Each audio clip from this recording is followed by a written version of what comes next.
thank you, Your Eminence, for the warm greetings. I want to turn it now back over to Matthew Lee to launch our panel discussion and dive into the defining human flourishing with his group, his panel. Matthew, go ahead. I believe Father Bob Gahl is leading this actual panel. Is that right? Yes. Take it easy, Matt. You can take a break. When we were challenged by Matthew Lee to reflect about our own, check in with our own emotions, our own sensations at the beginning of this session, I was very struck and mentioned to Father Ezra Sullivan. It was very easy for me to come up with one word that expressed what I was feeling and experiencing, which is gratitude. And I certainly begin with an act of thanksgiving to His Eminence, Cardinal Turkson, and Father Philip Larray, and Matthew Sanders, and the supporters and the board of Humanity 2.0, and to go on and on of all the reasons for gratitude to be in this place, in this special little nation state, and among such special company discussing such an important topic for all of us. This first panel, which has the aim of reflecting regarding the definition of human flourishing. So our aim in this panel is to specify, concretize in some way.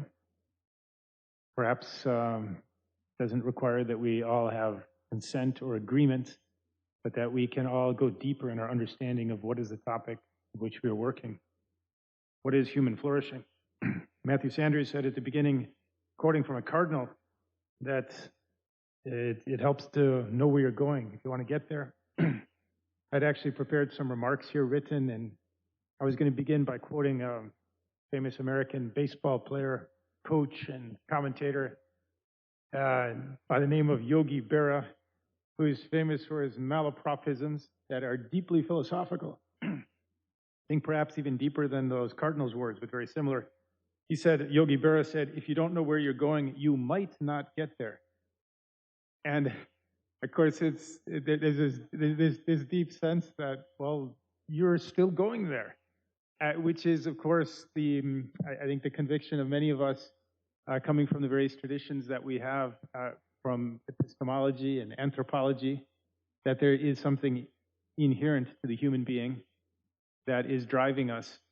And therefore, reflecting about human flourishing is also reflecting about who is the human being. If we also want to measure human flourishing, it will certainly help us to define it, to know what it is that we're trying to measure.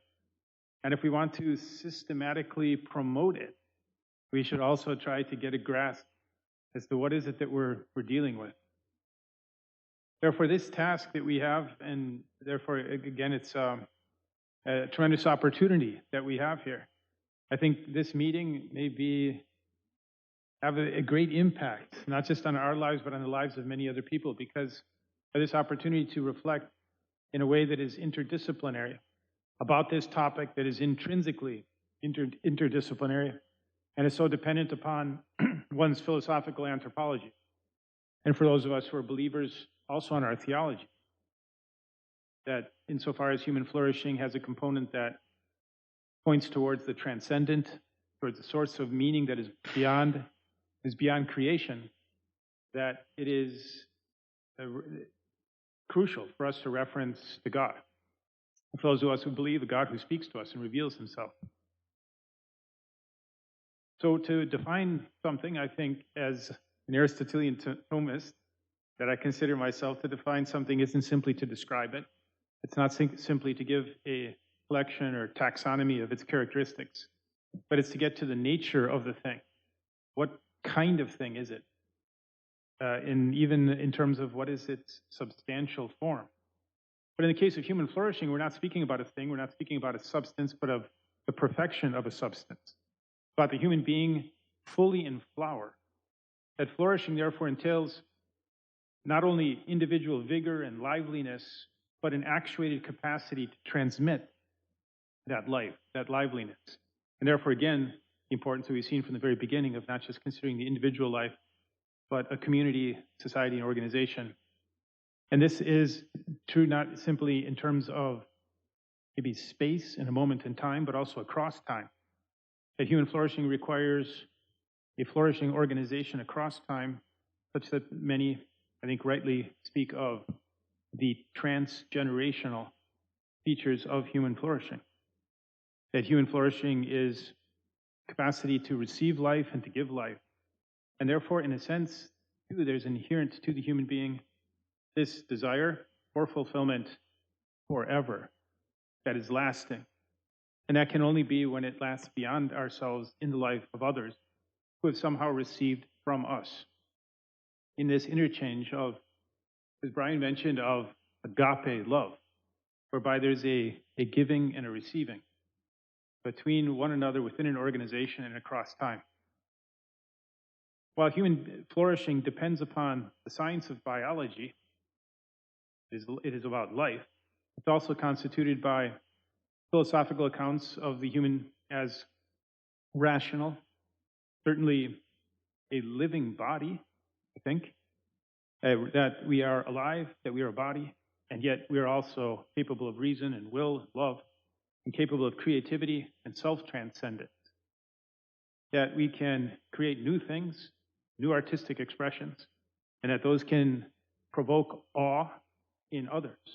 Not only do we experience awe, I know a number of you are doing research on awe and its experience, that we not only do we experience it, but we can create the occasion for that experience in the others. We can stimulate awe in the others. We have a capacity to provoke awe. It is intrinsic to the human being, and is therefore a feature of human flourishing is to develop that capacity to provoke awe, which of course is a capacity for relation. It's a relation that's interpersonal, certainly interpersonal among other humans, but potentially also interpersonal towards the person who created us, to the divine, perhaps also to angels, for those of us who believe in angels. Its capacity to relate to the sacred and to experience also the relationship between the sacred and that which is profane, that which is here and present and mundane towards us. It is therefore human flourishing is at the intersection between the mundane and the ineffable. We know that in the beginning of the Bible, in the book of Genesis, it asserts that we are all created in the image of God. And moreover, many Jews and Christians believe that we are children of God. And according to this belief of divine filiation, this entails that we have a likeness to our Father that indicates something even more than the similitude of a creature. This likeness that is a family resemblance was expressed by St. Peter, in the letter of St. Peter, that we are sharers of divine nature. That this too is a feature of our capacity as humans and therefore of human flourishing. Humanity 2.0 is a framework and it's a movement, an opportunity for research, for understanding, but also research in order to intervene and to measure those interventions, to be able to verify scientifically that there are outcomes that are positive. All of this is a work in progress that I think it will always be. But we have a special opportunity in these days, certainly today, in order to take a step forward in this development of the framework and of the movement, which can entail personal commitment. And all of this is an opportunity for us to formulate a more coherent account or a definition, at least begin to develop a definition of human flourishing. Its roots of our understanding of human flourishing is, as Dr. Matthew Lee mentioned in his presentation, is certainly present in Aristotelian eudaimonia, and it's been famously advanced by the positive psychology of Martin Seligman. Father Ezra Sullivan has also published to us in a white paper indicating those Aristotelian roots of Martin Seligman's PERMA understanding of human flourishing. And it's in what I think we can call the positive epistemology that's developed by the team of Tyler Vanderweel at Harvard's program of human flourishing. And we can also see it in the positive, energizing leadership of positive organizations, such as that is advanced by Kim Cameron, and also at least one of the speakers of our panel this morning. These contemporary approaches to human flourishing accentuate empirical measurement and the reproducibility of correlation, and at times the effort to distinguish between those correlations and the deeper causes of the measurable outcomes. When such positive studies of the human are capable of demonstrating causality, they advance our understanding of what we as humans, of what we can become as humans if we act in concert for the sake of human flourishing, and of how to achieve such success. I'm happy also to see right in front of me Brandon Vaidyanathan, who just about 10 days ago made a public presentation of the National Catholic Study of Priests or Clergy. Sorry if the name isn't exactly correct, but it's very related to a comment that Cardinal Turkson made in his opening remarks regarding the relationship between priests and bishops. In fact, it's a really empirical confirmation of the comment that His Eminence had heard from some other priests in the Diocese of Camden, New Jersey. This problem of trust, and yet at the same time in a very positive way, how in the Catholic Church, and this is also replicated in some other religious ministry professions, that there is a tremendous amount of life satisfaction on the part of those who are acting with a zeal for their own vocation, even though that can be in contradiction to this relationship to their superior, in the case of the bishop. Well, there's no higher aim on this earth than the promotion of human flourishing. I think that's a strong statement, but what higher aim is there than to promote human flourishing? And for Christians, the paragon and most effective exemplar cause is Jesus, ascended into heaven with his human body and soul, fully alive, the human being, today and forever in heaven. And we believers are convinced that he is efficaciously desirous of our full happiness now and forever. So we have good teammates who are on our side and cheering us on from heaven. Well, Tyler Vanderweel, in his Proceedings of the National Academy of Science paper of 2017, which I think has already been referenced, stands as a benchmark in the development of positive epistemology in the account of human flourishing. Dr. Vanderweel's famous diagram, which Matt Lee presented for us in one of the slides, depicts domains and pathways for flourishing, while leaving problems of causality mostly aside and for the future. And you know, the team at Harvard and beyond Harvard, the Global Network, is working on these issues of causality, because in order to be able to effect outcomes of improvement in human flourishing, is necessary for us to get an understanding of the causality.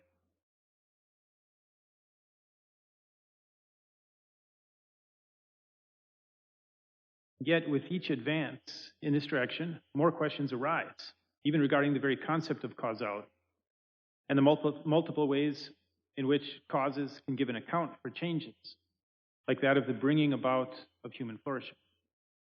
Simple distinctions between means and ends, which you tend to think, well, there's means and there is end.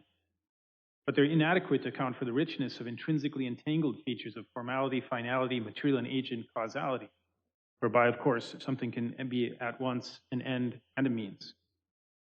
It can be desired for its own sake and can also be a means towards something else. And there can be a reciprocal relationship between something that is for another, and that other further purpose is also for that means towards achieving that purpose. In fact, that kind of reciprocity we find between the pathways and the domains of human flourishing. Likewise, character and virtue are pursued for their own sake, and yet they also serve meaning and purpose. And to quote, because they are for meaning and purpose, character and virtue, certainly useful to achieve meaning and purpose, and yet they're for their own sake. Yogi Berra, the famous baseball player, famous for his malapropisms of philosophical depth, famously once said with respect to pitching and hitting in baseball, he said the best way to defeat good batting is with good pitching.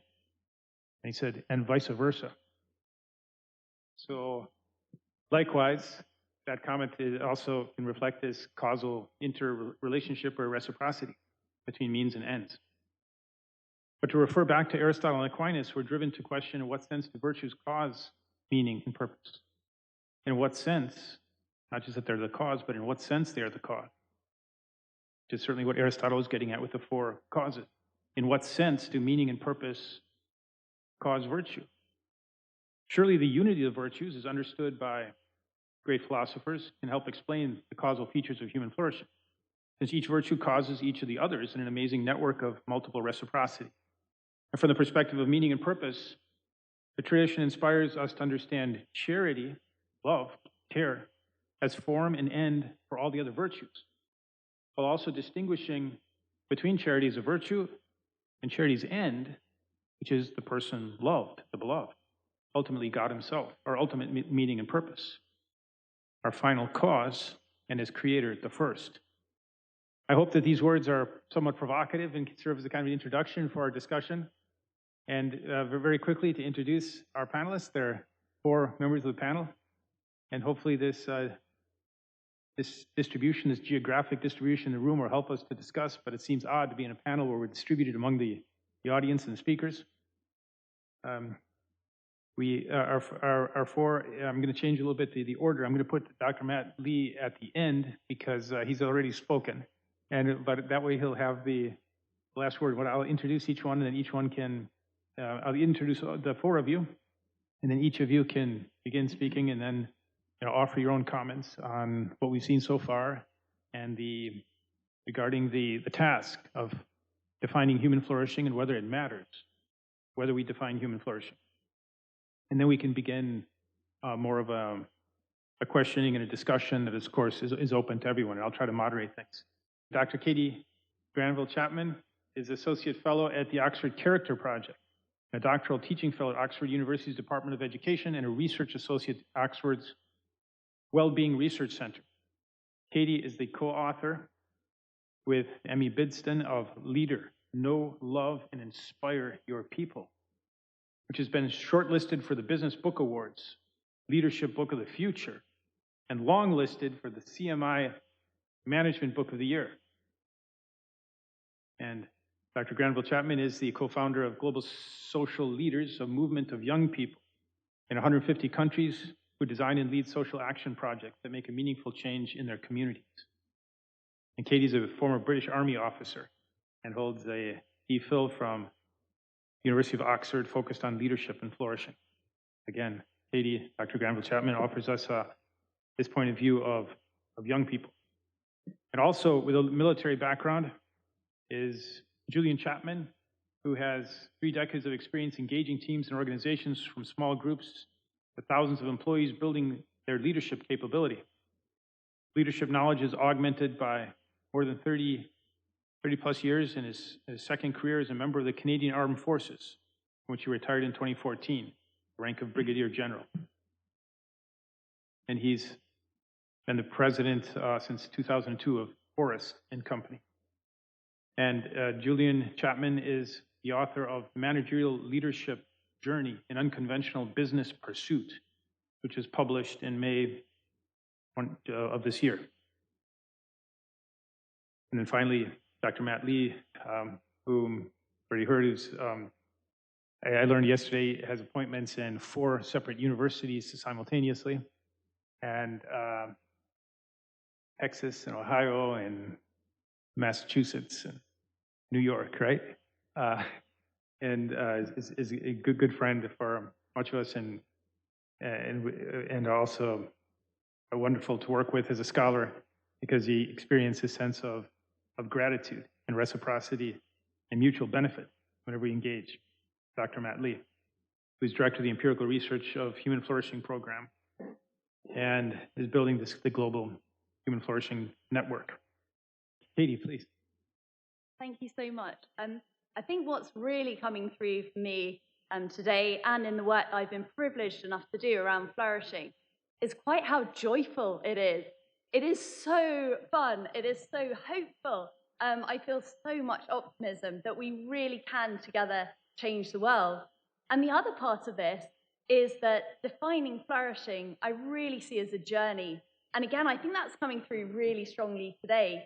And what if we could make that journey one which is joyful, which is hopeful, and has deep meaning? And this is what we're working on really hard at the moment, both with our group at the Human Flourishing Program, which is called Leadership for Flourishing, and in some of the other bits of work that I'm doing at the moment. And what we've kind of come to, and we're really, really keen for your feedback on this, is the idea of defining flourishing as being loving, collective inquiry. Inquiry because it varies. Flourishing is different for everybody. Everybody needs something slightly different, and what they need to flourish varies across their life. So we need to inquire about that. But as we've heard so powerfully, flourishing doesn't happen for individuals on their own. It's got to be in community. It has to be in relationship. Relationship is so much a part of flourishing. So therefore, it needs to be a collective inquiry, something that we do together, whether that's in our teams, our families, our communities, or right the way across a huge organization like they've done so brilliantly at Barry Way Miller. And what an encouragement to hear that. Thank you so much, Brian. Loving. We really believe that the essence of flourishing is love. We believe that the meaning of life is love. And whatever spiritual beliefs you have, whatever religious beliefs you have, I think nearly everyone would agree that we all want love. We all need love to be able to flourish. Therefore, when we're defining flourishing, let's do it lovingly, let's do it collectively, and let's do it as an inquiry. Thank you. Katy and Julian? Well, it's certainly an honor to be here today. And when Matthew asked me to speak on this panel, I sort of said, well, I don't know whether I've got anything that's of value to anyone. So hopefully my comments will be of value to you. I struggled, first of all, with the notion of human flourishing being the most important. It might be part of being a Canadian, but we kind of take our environment very seriously. And so how does human flourishing mesh with the world that we have to take care of? And as Father Gahl had mentioned, I wrote a book around the nature of managerial leadership. And words are important. Words are powerful, as Brian said. And we have this tendency to discount management in favor of leadership. And my argument is that the two have to go hand in hand. And you have to manage the tension. And I think the managing of tension is a critical part for us to be thinking about as we're all here. Because there is this tension. There is this ongoing tension. And we always need to be able to manage those, the tension between the task and the people. And there's a golden rule, and I think, maybe it's the Commonwealth military. The golden rule of leadership is know your people and promote their welfare. So it's not so dehumanizing because we have to know our people and promote their welfare. And that is key. And in our work at Forrest Company, we focus on helping people to think better. One of my arguments is that we don't actually teach people to think. We don't teach children how to think. We actually teach them what to think. And how we think, and in our research around thinking, I have yet to meet two people with exactly the same thinking profile.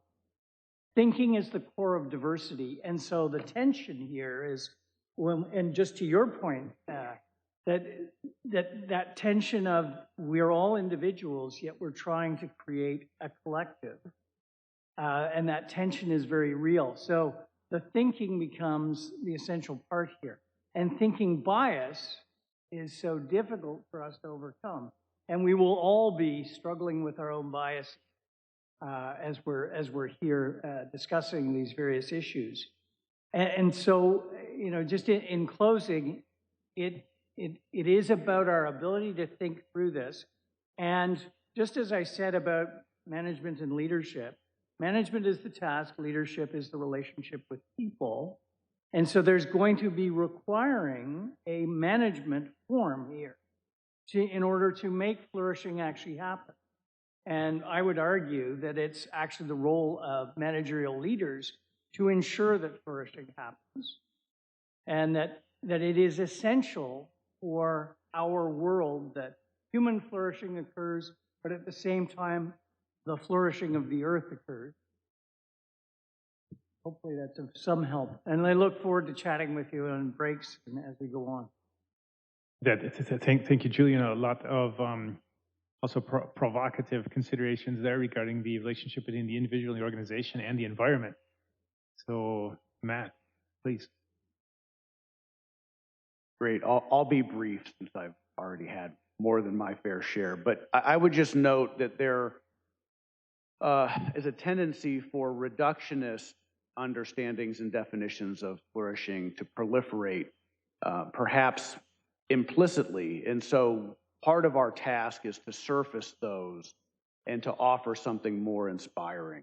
And I'm so glad that Jonathan Lever has joined us and will share from the perspective of the Fetzer Institute about going beyond reductionist definitions of flourishing. And it's such a great joy that Jonathan joined at the last minute because his colleague developed COVID and couldn't be with us, and just jumped into this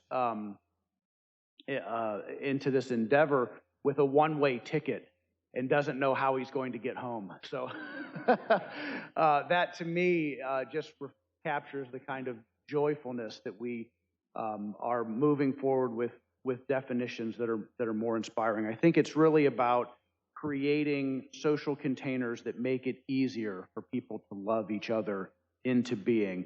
And this is really world-building work. And one of my good friends, a doctoral student at Harvard, is writing a dissertation about education titled The World Builders. And we don't see sometimes the power of what we're doing. We are building a world, and we are either recreating a reductionist version of flourishing, or we are living into a more inspired version. And I really think that what connects that 13-year-old girl, Angie, who taught Bill Considine so much about leadership and the unfinished work of leadership with that unfinished Suncatcher, really the thread that connects the two of them is love, and that same thread connects us with them as well. So putting love at the heart of our definition, as Katy was alluding to. Thank you. Thank you, Matt. And so now we have an opportunity, since we have some more minutes left. And I don't want to monopolize directing this discussion myself, but if anyone present would like to intervene, please raise your hand. But a number of questions, certainly in my mind, are continuing to pour forth. And let me, if I can direct this to both Katy and Matt, and it's kind of a follow-up on your own comments. But Katy and Matt, you both emphasized the role of joy in human flourishing. And so, as you were both speaking, I was wondering about this relationship between, of course, the literature also in Greek and with the philosophers regarding happiness and joy. How is that related? Is it distinct? Is it a component of human flourishing? And how is its relationship also to awe? Because awe can also be experienced in Julian spoke of the role of the environment, and there's many psychological studies of how, there's some fascinating psychological studies, and perhaps many people here are familiar with this, where in a more beautiful setting, people are more prone to act with generosity, specifically towards a beggar, a mendicant, whereas in a more, let's say, brutalistic kind of scenario, like concrete block buildings without nature, people are more prone not to help someone who's asking for help, a beggar. And I think this has a relationship between awe, generosity, joy, human flourishing. But let me make this, my question, even more specific. And Matt, you've published on how one can feel very badly and yet experience human flourishing. So please. Well, I'm just dying to know what Katy's going to say about this. But I will say, if you look at the definitions on the first page of this two-page handout, the next to the last one comes from our colleagues Tyler and Tim at the Human Flourishing Program. Flourishing has been distinguished from well-being, which concerns the individual, because flourishing is the relative attainment of a state in which all aspects of a person's life are good. including the context in which that person lives. So that would include the natural environment and also a person's physical, mental, social, and spiritual life. So where my mind immediately went to about awe and joy is to people working, chaplains, for example, working with families at the end of an individual's life. And, you know, what you find is not the absence of suffering. It's not flourishing is over here and suffering's over here, but the integration of that suffering into a process where there is the presence of awe and joy amidst grief. And so we have a sense, again, from this non-reductionist way of looking at flourishing, that when the context is flourishing and when we are connected in very healthy ways to the deepest concerns of our hearts, then we are flourishing even amidst suffering. We're finding wholeness amidst adversity. And I think there's always joy in that, even if the suffering might be mixed with that joy. Thank you, Matt. Absolutely. And I love your final point about being connected to the deepest desires of our heart. And actually, the other thing that I really resonated was the idea of relationship. And actually, joy has a really important part in relationships. I guess the person who I'd most turn to on this is Barbara Fredrickson and her idea of positive resonance. And when we experience joy, and that can certainly be influenced by how people are around us, we become much more open and we become much less focused on ourselves. So it's a similar impact to the feeling of awe. And so when we are joyful, we can open our hearts and we can be generous to other people. So I think that where we can promote, enable, facilitate, empower people to feel joyful, I think that that can be very powerful for flourishing. But it absolutely doesn't need to mean that there's no suffering. It can't mean that there's no suffering. And as Matt says, where you can find meaning in the suffering, where you can find deep connections to others in the suffering, then you can experience joy, and it's a virtuous circle from there. Yeah, thanks to all of you. To really, one feature that I think has been absent from our discussion so far, we've touched on so many areas and so many different fields, and yet the neuroscientific, the neuropsychiatric hasn't been really made explicit. And in terms of, you know, considering that the starting point for many of us is perhaps epidemiology, which is traditionally the study of contagion, normally of disease and the opposite of well-being. Whereas here with Human Flourishing, certainly the program at Harvard has presented the framework. It's all about contagion of not just well-being, but this full sense of human flourishing. Regarding the neuroscientific side, there's a lot of evidence that one can contage and spread states of one's own brain to those who are somehow close to us. That closeness could be physical distance, and this is also true very much with an organization. I mean, there's a question here, but I just wanted, if I could direct to Julian, because he's sort of been called into play here regarding relationship between the environment and human flourishing. And I also just wanted to challenge you to expand on it further, particularly from the perspective of, you seem to be saying that, I understood you'd be saying that the human being is to serve the environment. Is that what you were indicating, or is the sense that that one comes first, or do you see it from a holistic perspective? Thank you. With a simple yes. No, that's not the point. I don't think it's one comes before the other, but I don't know that we can flourish if our environment doesn't flourish. And that there is a symbiosis, and that the two have to be together. And it was just that it sort of catches me, the idea of human flourishing without the flourishing of of the birds that are singing outside and all of those. It feels like we're just focusing on human beings, and that we have to be holistic. So. Fantastic reference to the birds singing outside. Not only is it so appropriate to right now in this beautiful garden, but there's also a lot of evidence that it is beneficial to mental health to listen to birdsong. There's been recent studies on this. I'm sorry, I haven't gotten to know you yet. What is your name, please? I can't see your name from here. I'm Erica Karp, and I apologize for the noise when my tag fell. But if I can just tie together a few things, Robert talked about psychology, and when we think about human flourishing, I think we have to understand the psychology of people understanding the organizing character, the organizing pieces of their character. And in some cases, people can't hold kind of that dialectic, the tension.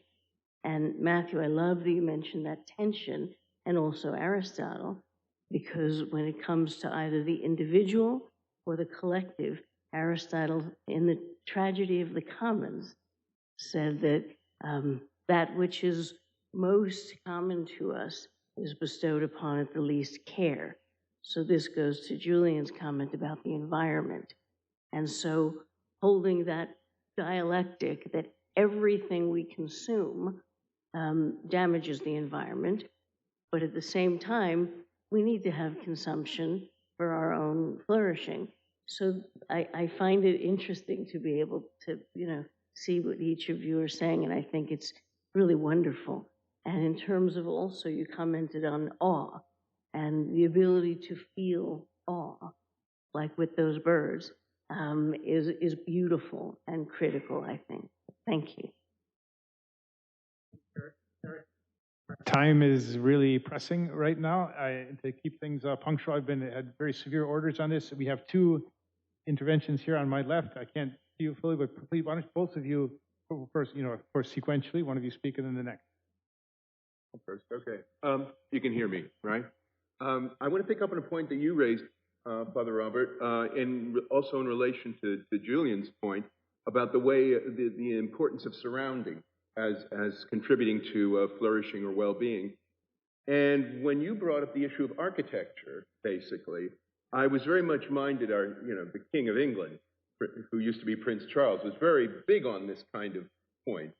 And it does have certain kinds of implications, it seems to me, because he was often very much criticized for having a very kind of biased view about what's good architecture, because he actually connected the architecture with people's well-being, and that meant a certain kind of architecture which was anti-modernist, just like you were saying. Oh, sorry. Oh, it's just the clock. Good. I thought it was something I said. No, I thought it was something I said. I'm sorry.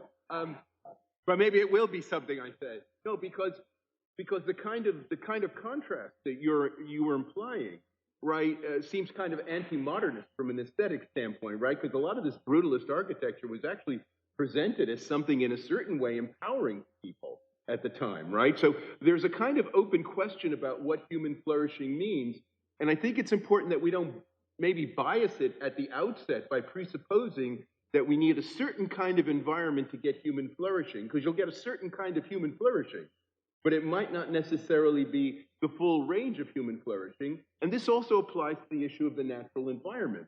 So I understand the general point that we need to take care of the environment in order to have human flourishing, but what does that look like exactly?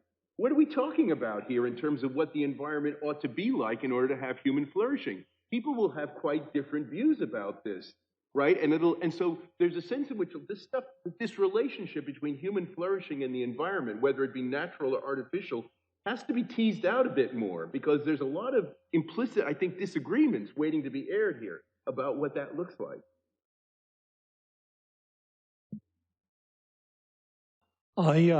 I read the pre-reading for our session. I'm basically an old-style Aristotelian Thomist myself, so I was very happy with what I read, for example, in Father Ezra's most excellent paper. But I've become more confused this morning, and I mean this in a positive way.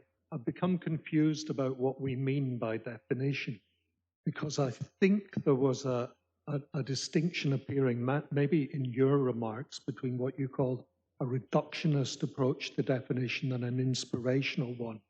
I want this human flourishing framework to be absolutely defensible. I want to be able to take it home and hold it up in front of academics, in front of the media, and for it to be invulnerable to attack. That means it needs to be sharply, technically defined. Now, you did mention in passing that we should look for components of flourishing which are desired for themselves and which are universally desired. It's not clear to me that that's sufficient to identify elements of flourishing. That would be one point.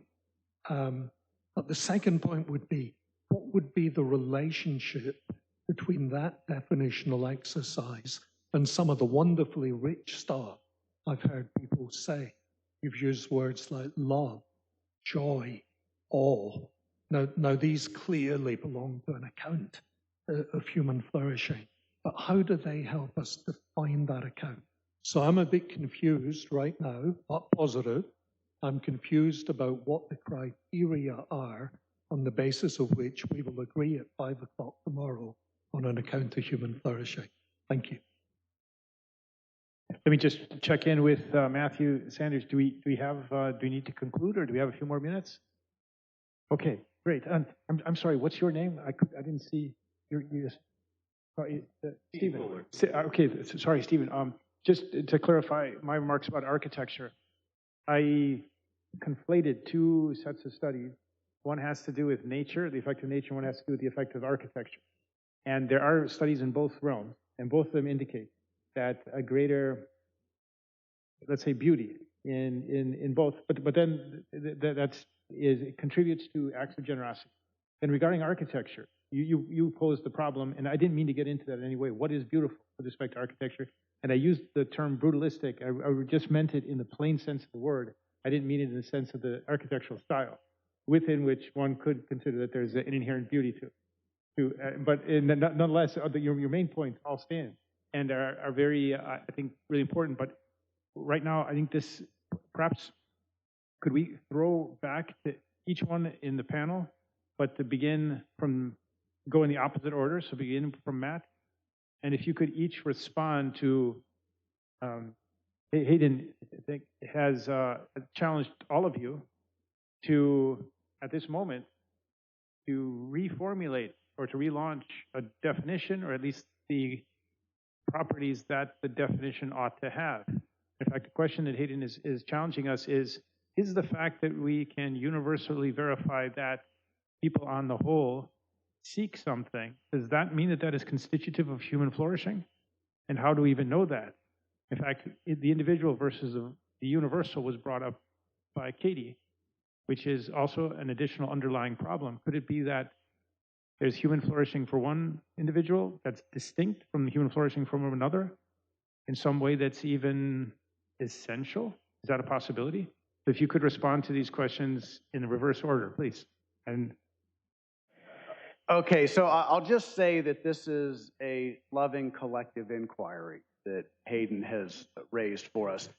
And so I wouldn't want to impose a definition on the whole planet. I think and Byron can speak to this over the course of our day today, one of the purposes of the Global Flourishing Study is to explore across cultures how these words resonate, how certain framings of flourishing might resonate, and what would be the impact of those resonances. And so part of what we're doing is to really invite inquiry, because I don't know that we're at the point of declaring for all humanity one framing of this, but we're inviting a journey. And so I would say that no, just because people desire something doesn't mean it necessarily contributes to flourishing. There's a normative judgment at stake here, and I think we need to draw from Bob Chapman and Brian and others at Barry Waymiller and Bill Considine more of a curiosity and an openness to listening, so that we can better understand perspectives other than our own, and then come together in a loving collective inquiry. So that's how I'm going to punt on that question. Thank you, Matt. Yeah, absolutely. And I think one thing I'd love to dive into deeper over the next couple of days is love and what it means for people and how it resonates with people. Because I think that probably, as has been alluded to, is perhaps arguably the parent virtue, and perhaps it is the one thing that we cannot flourish without. So yeah, I'd like to explore love in a loving way collectively with you. Thanks. Thanks, Katie. I'm struggling as well. So thank you, Hayden, for that comment. And what I'm struggling with is the collective notion that we've been talking about versus the individual. And we all have individual needs and wants.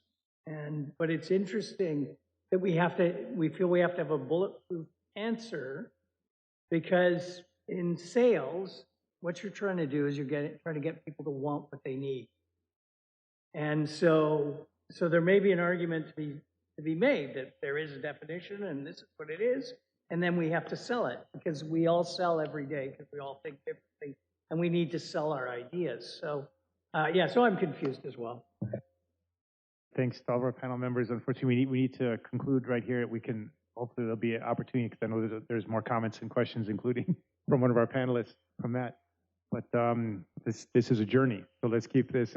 Let's enjoy these days in this discussion. Thanks to all of our panel members.